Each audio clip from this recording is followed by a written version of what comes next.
The moment Byron Donalds started laughing, everything changed.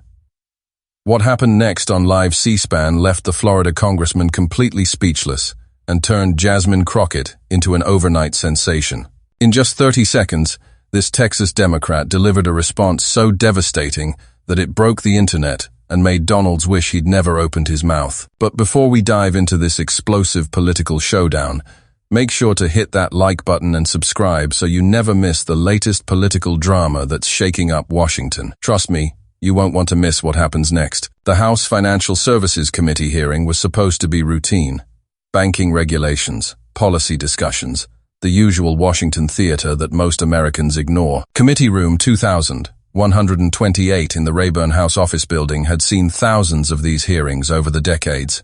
Boring policy discussions that disappeared into the bureaucratic void without anyone caring. But when Jasmine Crockett stepped up to the microphone that Tuesday morning, nobody expected what was about to unfold. Byron Donalds, sitting smugly in his chair with that confident smile he'd perfected during his rise through Florida politics, thought he had this young congresswoman figured out. He was about to learn just how catastrophically wrong he was. The tension had been building for weeks between these two rising stars from opposite sides of the political aisle. Donalds, the conservative darling from Florida's 19th district, versus Crockett, the fierce progressive from Texas's 30th. Both young, both ambitious, both unafraid to speak their minds, both representing the future of their respective parties. The stage was set for an epic clash that would define both their careers and change the trajectory of American political discourse. What started as a simple disagreement about banking policy was about to become the most viral political moment of the year.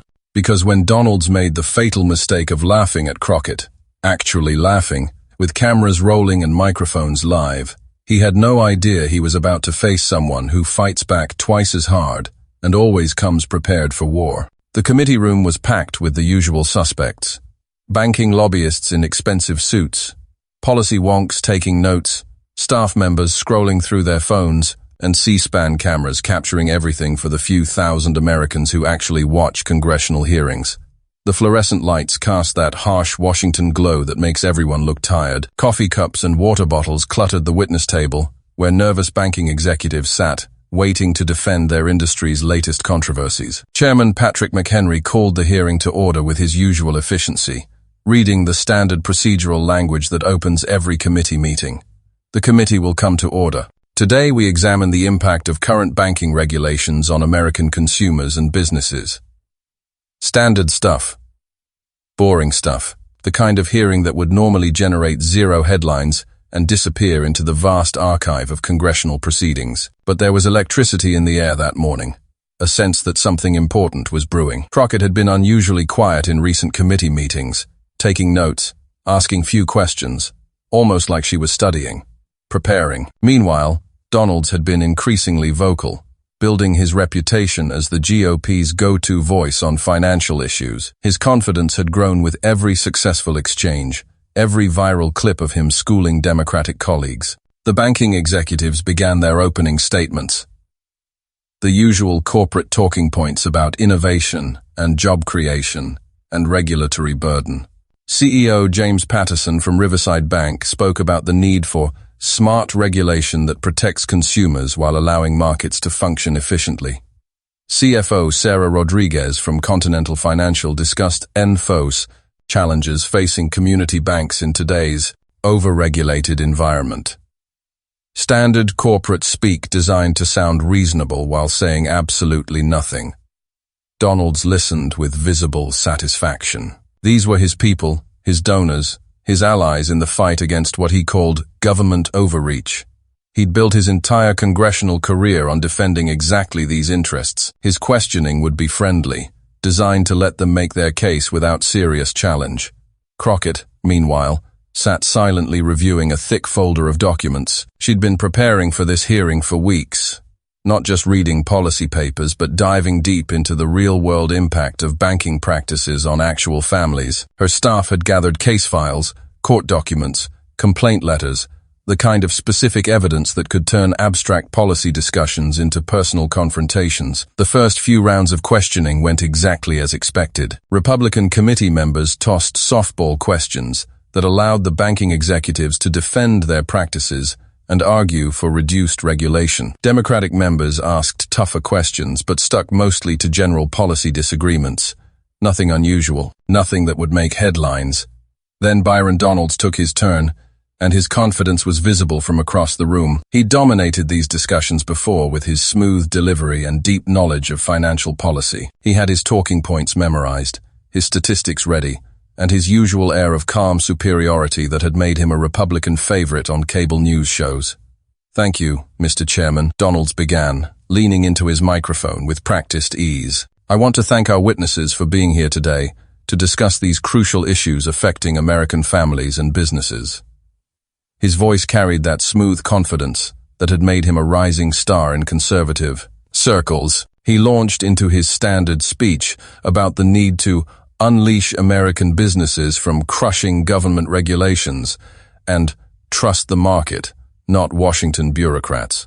It was polished, professional, and designed to play well with his base back in Florida. The banking executives nodded along appreciatively.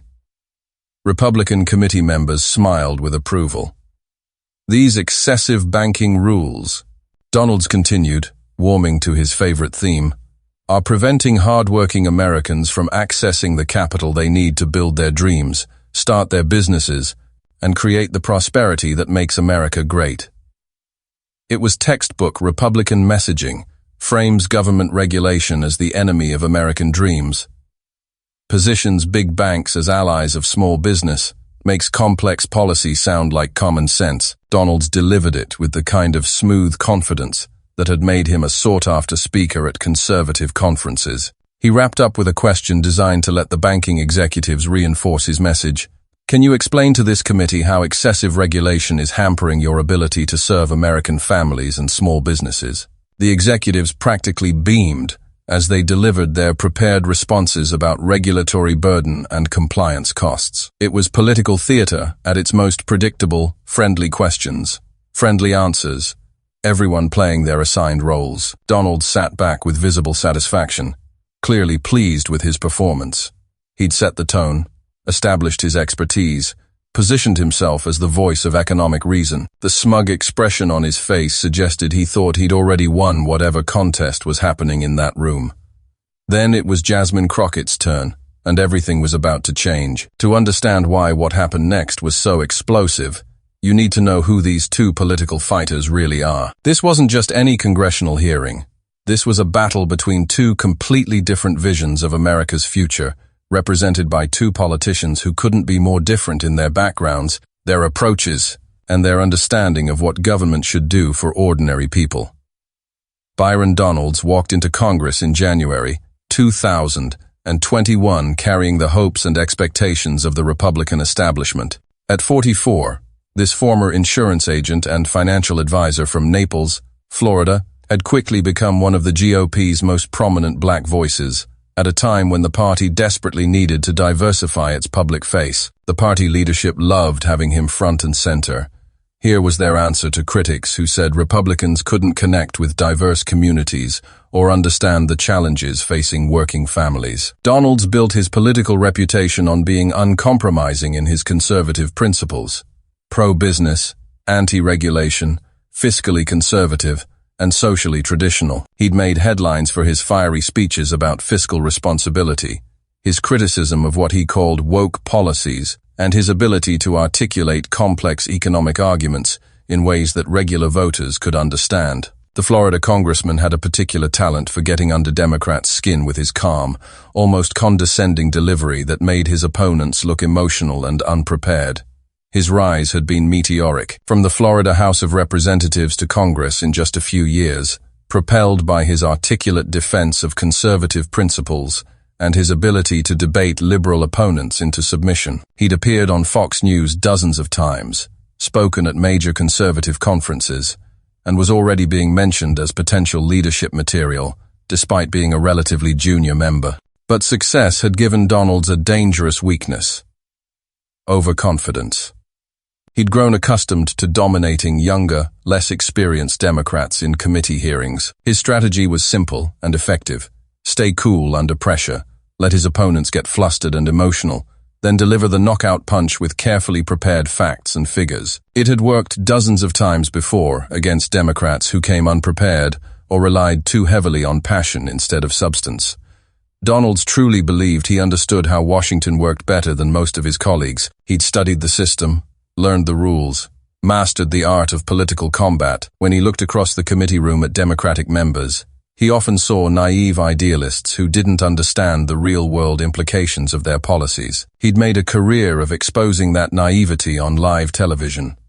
On the other side of the political divide sat Jasmine Crockett, and she was nothing like the politicians Donalds was used to facing. At 42, this former civil rights attorney from Dallas had only been in Congress since January 2023, but she'd already earned a reputation as someone you definitely didn't want to mess with in a committee hearing or floor debate. Crockett's path to Congress was completely different from Donalds' smooth political ascent. She grew up in St. Louis in a working-class family that understood struggle. Her mother worked multiple jobs to keep the family afloat. Her father fought for workers' rights as a union organizer. She learned early that if you wanted something in life, you had to fight for it, and you better come prepared for that fight. She worked her way through college and law school, accumulating student debt like millions of other Americans. Then she spent 12 years as a civil rights attorney in Texas, fighting for people who couldn't fight for themselves. She'd battled predatory lenders in court, represented families facing foreclosure, taken on banks that targeted vulnerable communities with discriminatory lending practices. She knew how the financial system really worked because she'd seen its victims up close. When Crockett ran for Congress, it wasn't because she wanted a political career. It was because she was frustrated that the people making policy decisions had never actually dealt with the real-world consequences of those policies. She'd spent years fighting in courtrooms against the exact problems that Congresspeople debated in abstract policy terms. Her colleagues in Congress had quickly learned to appreciate watching Crockett work in committee hearings. She had this unique ability to stay perfectly calm while delivering responses that left opponents scrambling for answers. She didn't get rattled by Republican attacks because she'd been dealing with hostile opposing counsel in courtrooms for over a decade. She'd already gone viral several times for her sharp comebacks and detailed knowledge of policy specifics, but nothing compared to what was brewing in this banking committee hearing. The issue that brought these two political forces head-to-head was banking regulation, PAPA, specifically the rules governing how banks could market loans to consumers and what kind of fees they could charge. On the surface, it seemed like typical Washington policy debate, but underneath, it represented a fundamental disagreement about whose side government should be on. Donalds represented the traditional Republican view that government regulation was inherently bad for the economy. He genuinely believed that free markets, left alone, would naturally create the best outcomes for everyone. Banks were businesses trying to serve customers and make profits. Regulation just got in the way of that natural process. His approach was to trust market forces and minimize government interference. Crockett embodied a completely different philosophy. She'd seen firsthand how unregulated markets could devastate working families. She'd represented elderly people who lost their homes to confusing loan terms. She'd fought for single mothers who were trapped in cycles of debt by predatory fees. She knew that without strong regulation, banks would naturally target the most vulnerable people with the most profitable scams. This hearing was supposedly about technical banking regulations, but really it was about two completely different views of what America should be. Should government trust big corporations to do the right thing? Or should it actively protect ordinary people from corporate abuse? Should policy be made based on economic theory or on the lived experiences of working families? The stakes were enormous for both politicians. This hearing was being watched by political insiders across Washington who were always looking for rising stars and future leaders. A strong performance could boost either of their careers significantly. An embarrassing moment could set them back for years and damage their credibility with colleagues and voters.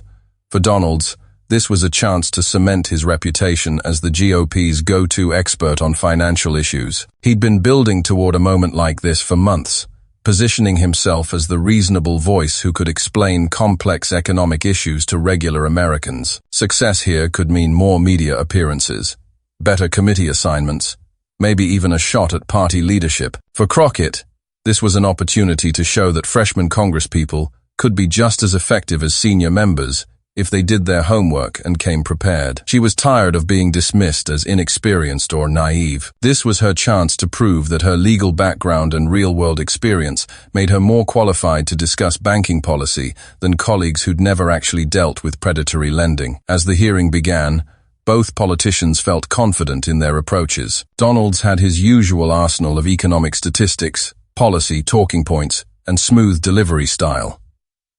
He'd faced dozens of Democrats in similar settings and almost always came out ahead. The banking executives were his natural allies, and the Republican committee members would support his questioning. Crockett sat quietly with her thick folder of documents, looking prepared but not particularly threatening to casual observers. She'd learned in courtrooms that the best strategy was often to let opponents get overconfident before revealing the evidence that would destroy their case. Neither politician realized they were about to participate in a moment that would define both their careers and change how Americans think about political combat. Because when Donalds made the fatal decision to laugh at Crockett's concerns about predatory lending, he was about to discover that she'd spent months preparing for exactly this kind of confrontation. The hearing continued with the kind of predictable rhythm that characterizes most congressional committee meetings.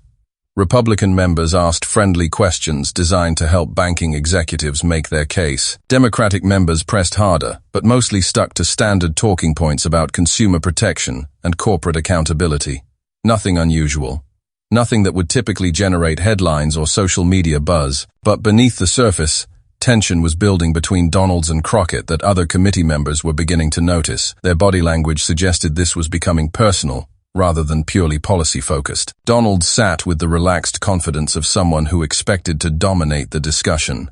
Crockett remained focused on her documents, occasionally making notes, clearly preparing for something. When Crockett's turn came for questioning, she approached her opening statement completely differently from every other member who'd spoken that morning. Instead of broad policy pronouncements or abstract economic arguments, she started with specific stories about real people who'd been hurt by the exact banking practices the executives were defending. "Patterson," she said, addressing the Riverside Bank CEO directly, "I want to tell you about Maria Gonzalez, a single mother from my district in Dallas. Maria works 2 jobs, cleaning offices at night and serving lunch at an elementary school during the day. Last year, your bank convinced her to take out what you called a small business loan to buy a food truck. The paperwork was in English, which Maria struggles with, but your loan officer assured her family that the payments would be manageable."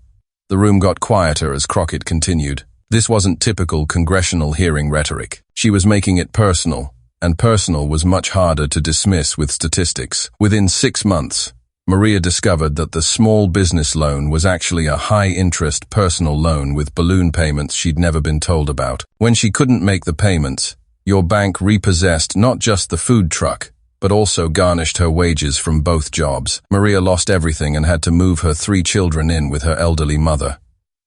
Patterson shifted uncomfortably in his seat. He clearly hadn't expected such specific accusations. "Congresswoman," without knowing the details of that particular case.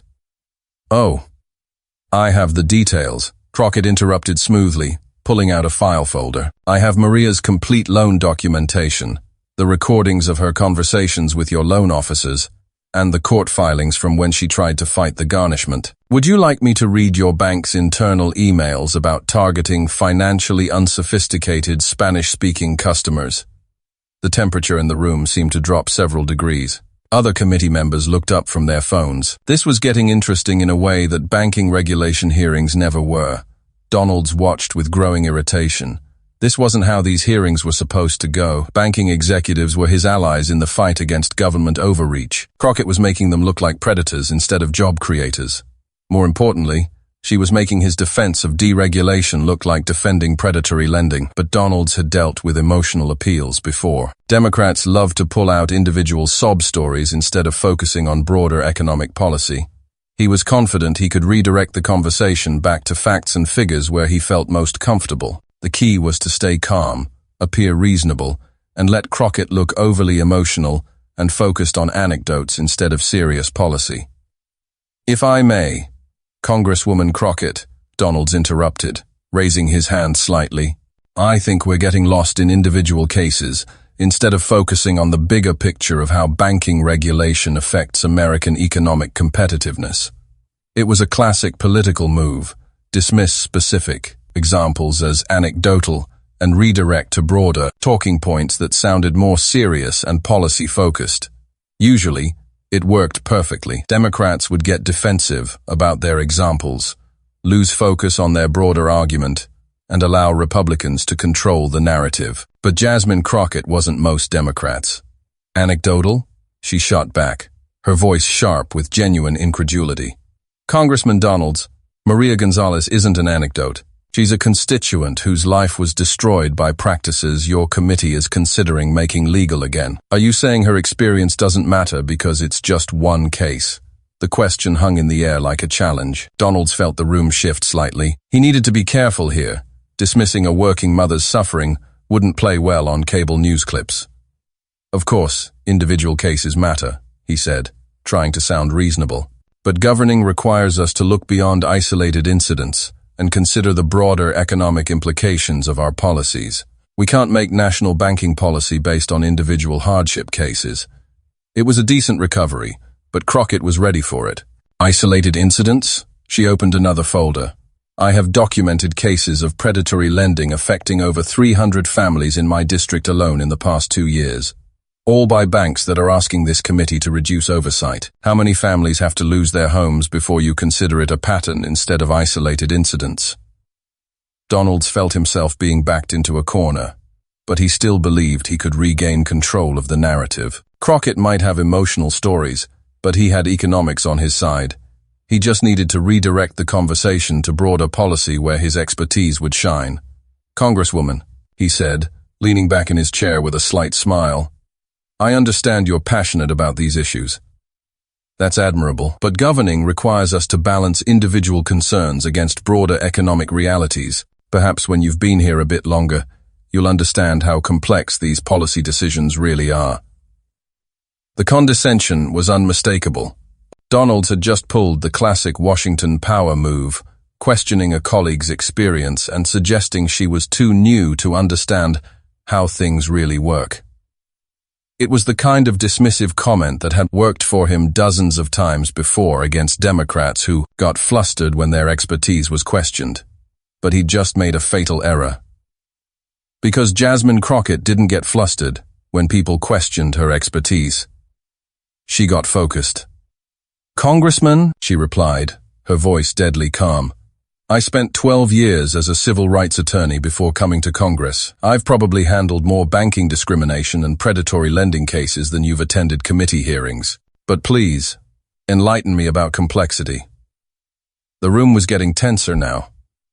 Other committee members sensed this was escalating beyond normal policy disagreement into something more personal. Staff members stopped scrolling through their phones. Even the banking executives looked uncomfortable as they realized they were watching a political confrontation that could affect their industry's regulatory future. Donalds felt the conversation slipping away from him, but he pressed on. He was used to backing down opponents with his credentials and calm demeanor. Surely this freshman congresswoman would fold under pressure like the others had. He said, leaning back in his chair with visible amusement. I appreciate the legal background, Congresswoman. Really, I do. But what we're discussing here requires understanding macroeconomic policy, not just individual courtroom cases. These banking regulations affect the entire financial system, not just a few people who made poor borrowing decisions. The phrase, poor borrowing decisions, echoed through the room like a slap. Donalds had just suggested that families like Maria Gonzalez were responsible for being scammed by predatory lenders. It was exactly the kind of victim blaming that made Democrats furious and gave Republicans a reputation for being out of touch with working families. Crockett's eyes flashed dangerously, but she kept her voice perfectly controlled. Poor borrowing decisions, Congressman. Are you suggesting that a Spanish-speaking mother working 2 jobs is responsible for being deliberately deceived by loan officers who spoke her language just long enough to get her signature? As Crockett began to respond with a detailed explanation of how banking regulations actually work and why they exist to protect vulnerable consumers, Byron Donalds made the decision that would define both their careers and create the most viral political moment of the year. Maybe he thought she was taking too long with her response. Maybe he was annoyed that she wasn't backing down like other Democrats had.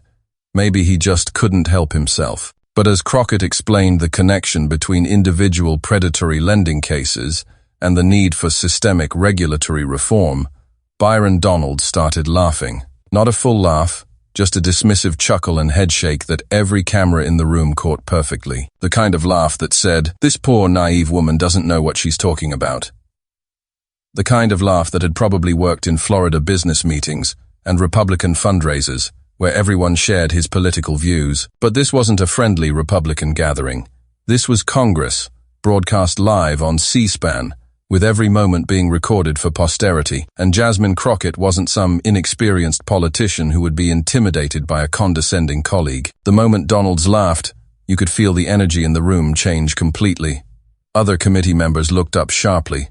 Staff members stopped what they were doing and stared. Even the banking executives sensed something significant was about to happen. Crockett stopped mid-sentence and looked directly at Donalds with an expression that should have warned him he'd just made the worst mistake of his political career. The room went completely silent except for the hum of C-SPAN cameras still rolling. Chairman McHenry glanced between them nervously, clearly sensing that normal committee business was about to be derailed by whatever was coming next. Byron Donalds sat there with the fading remnants of his smug smile, still completely unaware that he was about to become the latest politician, to learn that laughing at Jasmine Crockett was the most dangerous thing he could possibly do. The silence that followed Donald's laugh lasted only about 3 seconds. But it felt like an eternity to everyone in that committee room. The air itself seemed to thicken with tension, as all eyes turned to Jasmine Crockett, waiting to see how she would respond to being laughed at on live television while discussing families losing their homes. When Crockett finally spoke, her voice was deadly calm. No anger, no emotion. Just the controlled, measured tone of someone who was about to methodically destroy an opponent who had severely underestimated her. "I'm sorry, Congressman Donalds," she said, each word precisely delivered and clearly audible throughout the chamber. "Did something I said amuse you?" The question hung in the air like a trap waiting to be sprung. Donalds realized immediately that he was in trouble, but he couldn't figure out how to escape without making things worse. He tried to recover with a dismissive wave of his hand. "I just think we should focus on—" "No," Crockett interrupted, holding up a hand to stop him. Her voice remained perfectly calm, but there was steel underneath it now. "You laughed at me while I was explaining how predatory banking practices destroy families in my district. So please, tell this committee and the American people watching on C-SPAN what exactly you found so funny about families losing their homes." The trap was set perfectly. Donalds could either admit he was being disrespectful to a colleague discussing serious issues, or try to explain why families losing their homes was amusing to him. There was no good answer, and everyone in the room knew it. "Congresswoman, I wasn't laughing at families." "You weren't laughing?" Crockett's eyebrows shot up in mock surprise, and for the first time there was a hint of sarcasm in her voice. "Because I'm pretty sure every camera in this room just caught you doing exactly that. Should we ask the committee staff to roll back the tape?" Donalds felt sweat beginning to form on his forehead. The hearing room, which had felt comfortable and familiar just minutes before, suddenly felt hostile and dangerous. He could see staff members frantically taking notes. He could feel the weight of C-SPAN cameras focused on his every expression. Most importantly, he could see that Jasmine Crockett was just getting started. "Since you seem to find my legal experience and my constituents' suffering so amusing, Congressman Donalds, let me share some facts that might wipe that smile off your face," Crockett continued, reaching into her thick folder and pulling out a document. "Your state of Florida leads the entire nation in predatory lending complaints filed with the Consumer Financial Protection Bureau. Your specific district has seen a 340% increase in foreclosures targeting elderly and minority homeowners over the past 3 years." She paused to let that sink in, her eyes never leaving Donald's increasingly uncomfortable face. "But here's what's really interesting," she continued, flipping through her papers with surgical precision. "According to your own financial disclosure forms, which are public record, you've received over $200,000 in campaign contributions from the exact same banks that are preying on your constituents. So maybe that explains what you find so funny. The fact that you're getting paid while families in your own district are getting scammed." The room erupted. Republican committee members started objecting and calling for order. Democratic members began applauding. Chairman McHenry banged his gavel repeatedly, but the chaos continued. Through it all, Crockett's voice cut through the noise like a knife. "Oh, we're not done," she announced, raising her voice over the commotion while pulling out another document. "Since Congressman Donalds questioned my understanding of complex economic issues, let me demonstrate some complexity for him." She held up what appeared to be a legal filing. "This is a lawsuit filed in your district just last month, Congressman. Riverside Bank, one of your top 5 campaign donors, systematically targeted Spanish-speaking customers with loans they knew people couldn't afford. They made $40 million in profit while over 300 families lost their homes." Donald's face was getting redder by the minute. He tried again to interrupt, but Crockett wasn't finished. "And this," she said, holding up another document, "is your voting record on consumer protection. Last year, you voted against the Consumer Protection Enhancement Act, a bill that would have prevented exactly this kind of abuse. You also voted against the Fair Lending Practices Act and the Predatory Lending Prevention Act. So forgive me if I don't find your concern for economic competitiveness particularly compelling when you've spent your entire career making it easier for banks to rob working families." The committee room had gone from chaotic to dead silent as Crockett's methodical presentation continued. Even the Republican members had stopped objecting, apparently stunned by the thoroughness of her preparation. What happened next was the moment that would be replayed millions of times across social media and define both their careers forever. Donalds, clearly frustrated and feeling cornered, made another fatal error. Instead of backing down, apologizing, or trying to change the subject, he doubled down on his condescending approach. "Congresswoman Crockett," he said, his voice tight with barely controlled anger. "You can throw around all the papers you want, but the fact remains that you simply don't understand how the economy works at a macro level. These banks provide essential services to communities. Stop." Crockett's voice cut through his words like a thunderclap. The single word echoed through the hearing room with such force that everyone froze instantly. Even Chairman McHenry stopped trying to restore order and stared at her. Crockett stood up slowly from her chair, at 5'4". She wasn't physically imposing, but somehow her presence seemed to fill the entire room. When she spoke again, her voice was quiet, but carried to every corner of the chamber. "Let me be very clear about something, Congressman Donalds. I am not your junior colleague to be talked down to. I am not some naive freshman to be laughed at. I am not a woman you can dismiss with condescending smiles and lectures about macroeconomics." She paused, letting that sink in while maintaining direct eye contact with Donalds. "I am a civil rights attorney who spent 12 years fighting the exact corruption you're defending in this room. I have represented more families destroyed by predatory lending than you have donors from the banking industry, and I came to this hearing prepared to discuss the real-world impact of these policies on actual human beings, not theoretical economic models." The room was so quiet you could hear the hum of the air conditioning system. "You want to talk about not understanding how the economy works? Let's talk about your record, Congressman. In your 3 years in Congress, you have voted against every single bill designed to protect consumers from banking abuse. Every single one. You've taken more money from financial industry PACs than any other freshman Republican in your class. And your own constituents, the people who elected you to represent their interests, are suffering because of it." But Crockett saved the most devastating moment for last. She reached into her folder one final time and pulled out a document that made Donalds visibly pale. "This," she said, holding it up for the cameras and the room to see, "is a letter signed by 47 families in your district who lost their homes to predatory lending practices in the past 2 years. They sent it to your congressional office 8 months ago asking for help fighting the exact banks that fund your campaigns." She paused for dramatic effect. "Your office never responded to them, Congressman. Not once. These families, your constituents who trusted you to represent their interests, wrote to you asking for help, and you ignored them completely." The room was completely silent now. Even the Republican committee members had nothing to say in Donald's defense. "So when you sit there laughing at my efforts to protect working families, you're not just disrespecting me as a colleague. You're not just dismissing the legal expertise I brought to this committee. You're spitting in the faces of every person in your own district who trusted you to fight for them, instead of the banks that are destroying their lives. Crockett sat back down, her voice dropping to barely above a whisper but still perfectly audible throughout the room. So no, Congressman Donalds, I don't think there's anything funny about families losing their homes. I don't think there's anything amusing about elderly people being scammed out of their life savings. And I certainly don't think it's appropriate for a member of Congress to laugh at a colleague who's trying to protect vulnerable consumers from corporate predators. She looked directly at him one final time. But I do think the people of Florida's 19th district deserve to know exactly where your loyalties lie. And based on your voting record and your donor list, I think we all know the answer to that question.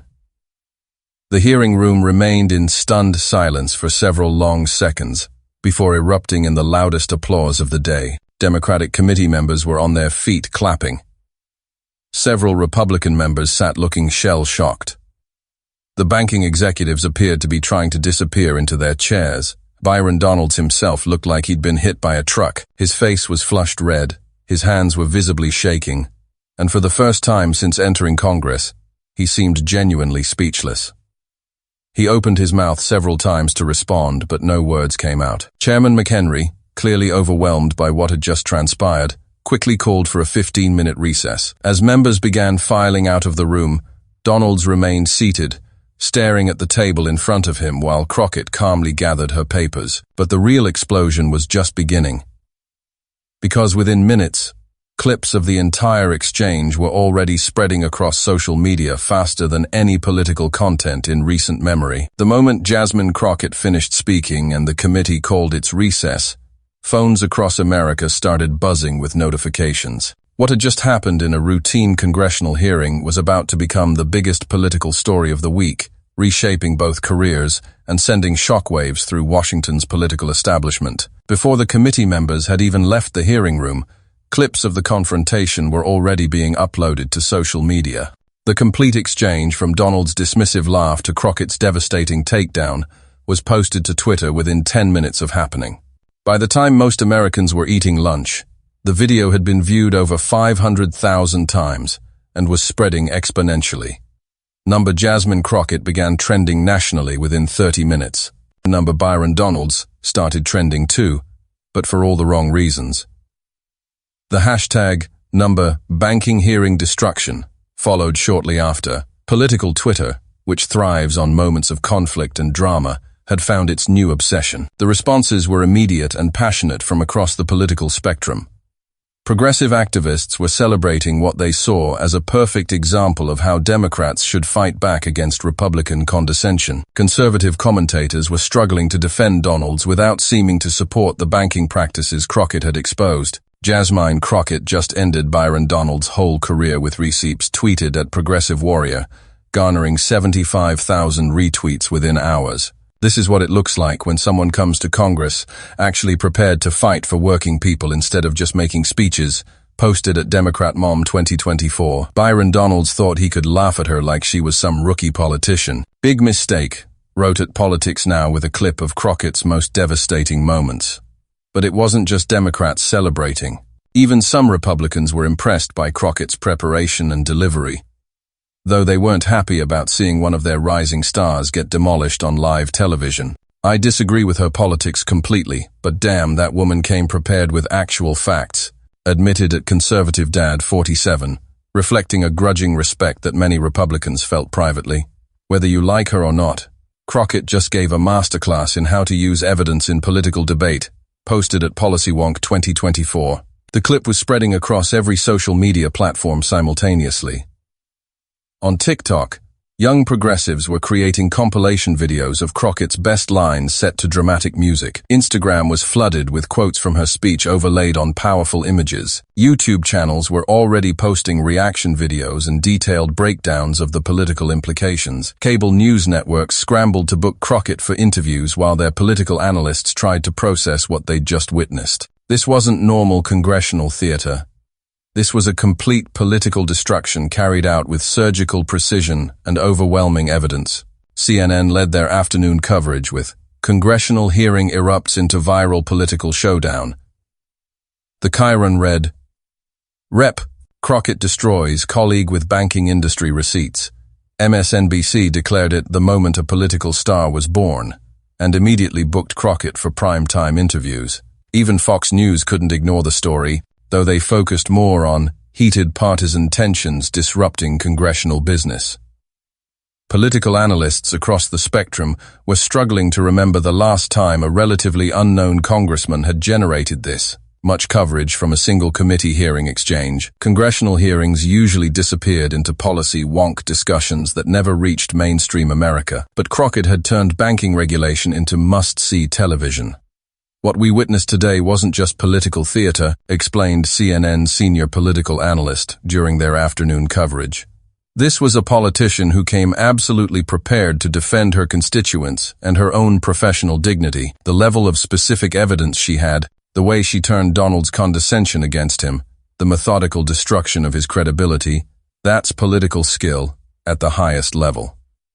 Meanwhile, Byron Donalds was experiencing the worst day of his political career. His staff was in complete crisis mode, desperately trying to figure out how to respond to a story that was spiraling completely beyond their control. Every hour that passed brought more social media mockery, more news coverage of his humiliation, and more questions about his relationship with banking industry donors. Donald's first instinct was to fight back aggressively. Within 2 hours of the hearing ending, he posted on Twitter, "I won't be lectured by someone who's been in Congress for 5 minutes about issues I've been working on for years. This is exactly the kind of gotcha politics that's wrong with Washington."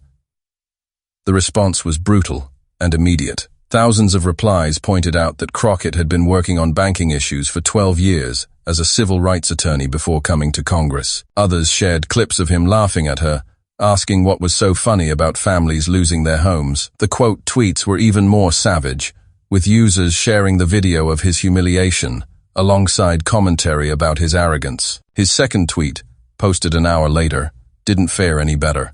"My record of supporting Florida businesses and families speaks for itself. I won't apologize for standing up to partisan attacks and defending free market principles." What record? "I won't I won't apologize for standing up to partisan attacks," replied a flight attendant for justice, who then posted a detailed thread documenting all of Donald's votes against consumer protection measures. "The record where you took $200K from banks while your constituents lost their homes." Another user shared the portion of Crockett's speech about the 47 families who had written to his office for help.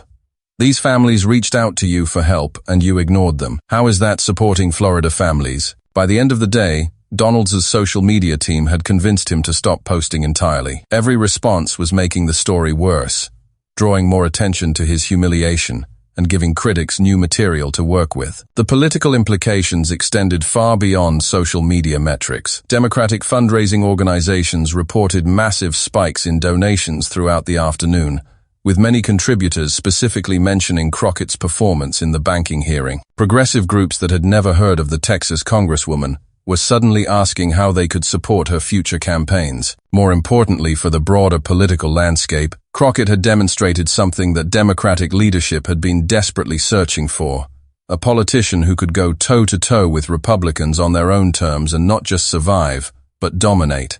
For too long, Democrats had been portrayed as weak, unable to fight back effectively against GOP attacks. Crockett had shown a different path forward. "This is exactly what we need more of," said a senior Democratic strategist who spoke on condition of anonymity.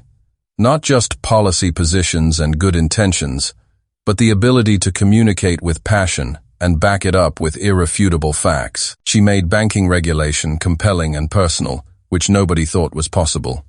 Republican strategists, meanwhile, were deeply concerned about what the Donalds debacle meant for their broader political messaging. Byron Donalds was supposed to be one of their bright young stars, someone who could appeal to diverse communities while articulating conservative economic principles. His performance against Crockett raised serious questions about whether he was ready for the national spotlight they'd been planning to give him. When your rising star gets completely destroyed by a freshman Democrat on an issue that should be your strength, you have serious problems, explained a Republican consultant who worked with House leadership. "Banking regulation should be easy territory for us. We're the party of free markets and economic growth. But Crockett made us look like we're defending predatory lending." The broader implications went beyond individual careers to fundamental questions about political communication in the modern era. Crockett's performance represented something new in American politics. 2. A style that combined the emotional appeal of populist messaging with the credibility that comes from deep expertise and meticulous preparation. Traditional political wisdom suggested that policy expertise was boring, and that emotional appeals were more effective than detailed evidence.